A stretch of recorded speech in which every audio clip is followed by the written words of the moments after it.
Dear students, I will be teaching you vector algebra. So far I know that in 11th classes you read vector a little bit. Now I will start vector from the definition. There are two types of quantities. One is scalar quantity, other is vector quantity. A scalar quantity is a quantity which has only magnitude but no direction, and a vector quantity has both magnitude and direction. That is, a vector quantity is represented like a straight line with an arrow. That is a directed line segment. That is, it has magnitude as well as direction. Direction means direction is given by the arrow, and magnitude is the length of the line is called the magnitude. So we can take some examples. Suppose we have a quantity time. That is, what is the time now? Suppose it is 1 o'clock. So it is a scalar quantity, it has no direction. Or mass of a body. Suppose the mass of a body is 2 kg, it is a scalar quantity. Or suppose speed of a car is 30 km per hour, it is called scalar. But a vector must have a direction. That is weight. If we say that the weight of a body is 5 kg, that means the weight is directed vertically downwards, so it's a direction. Or suppose displacement in physics, you read displacement, it is a vector quantity, it has direction. Okay, so this is the basic difference between scalar and vector. So position vector, in position vector I will come later. Okay, first of all I will discuss types of vectors. So what is a zero vector? A zero vector whose initial and terminal points coincides. Initial means the first point from which the vector starts, and terminal points means the end points. So if the length of a vector is 0, it is called zero vector. That is, the magnitude of a zero vector is 0. It is also called a null vector. Unit vector. A vector is said to be a unit vector if its magnitude is 1 or its length is 1. Co-initial vectors. Two or more vectors having the same initial point are called co-initial vectors. Collinear vectors. Two or more vectors are said to be collinear if they are parallel to the same line, irrespective of their magnitudes and directions. That is, the vectors may have different magnitudes, but they may have opposite directions, but they must be parallel to a single line. They are called collinear vectors. Equal vectors. Two vectors A and B are said to be equal if they have the same magnitude and same direction, regardless of their initial points. That is, wherever the initial points may be, the vectors must be equal in magnitude and must have the same direction. Negative of a vector.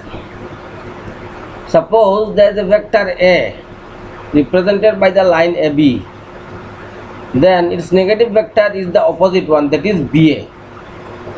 So AB equal to minus BA, and we say that the BA vector is the negative of AB vector, or AB vector is the negative of BA vector.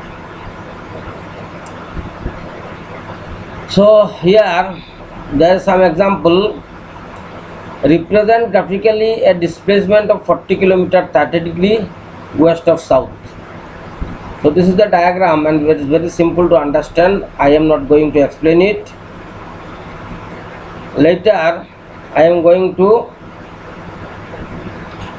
the next article, addition of vectors.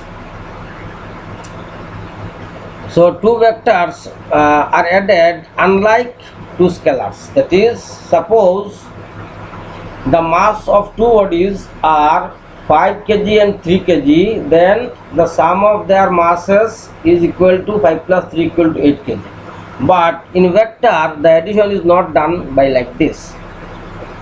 In vector, there are line segments, directed line segments. So addition has a certain rule.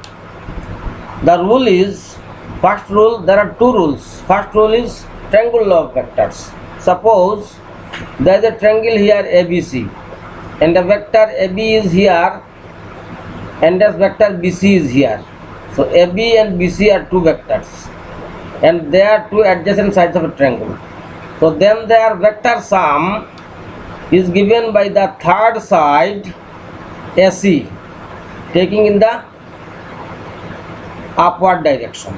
That is, AB plus BC equal to AC.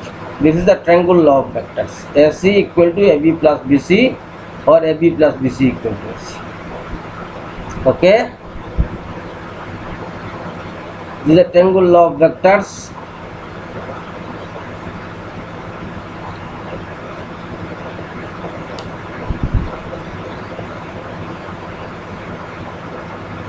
Next is parallelogram law of vectors.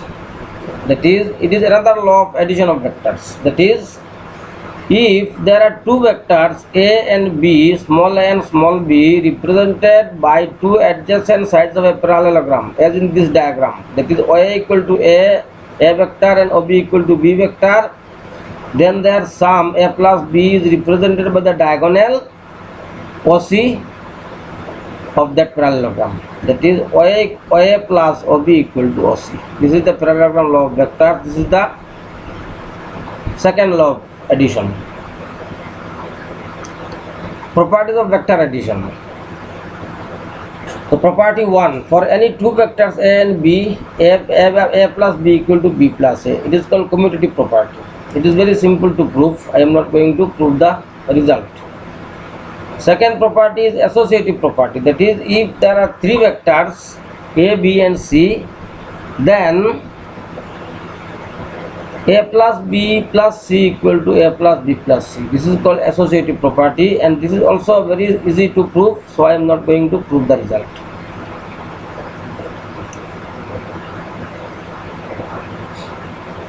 Multiplication of a vector by a scalar.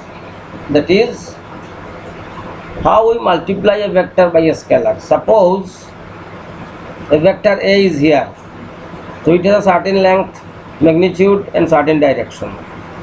So if we multiply this A vector by half, half is a scalar, then the direction of the vector will be same and magnitude will be half magnitude. The formula is magnitude of lambda A equal to mod lambda magnitude A, where mod lambda is the absolute value of lambda. That is, mod of 3A equal to 3 mod A, and mod of minus 3A equal to 3 mod A. That is, this lambda may be negative, may be positive, but the result will be positive.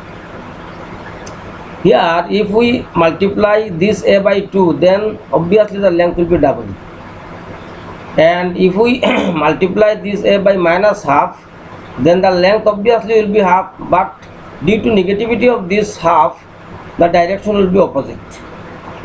It will be in opposite direction. And similarly, minus 2A will be the length twice of this A, and the direction will be opposite. So this is the scalar multiplication. There are some properties of scalar multiplication. Let us define them first. Let A and B be any two vectors, and K and M be any two scalars. Then Ka plus Ma equal to K plus M into A, K into Ma equal to Km into A, and K into A plus B equal to K plus Kb. These are the properties of scalar multiplication.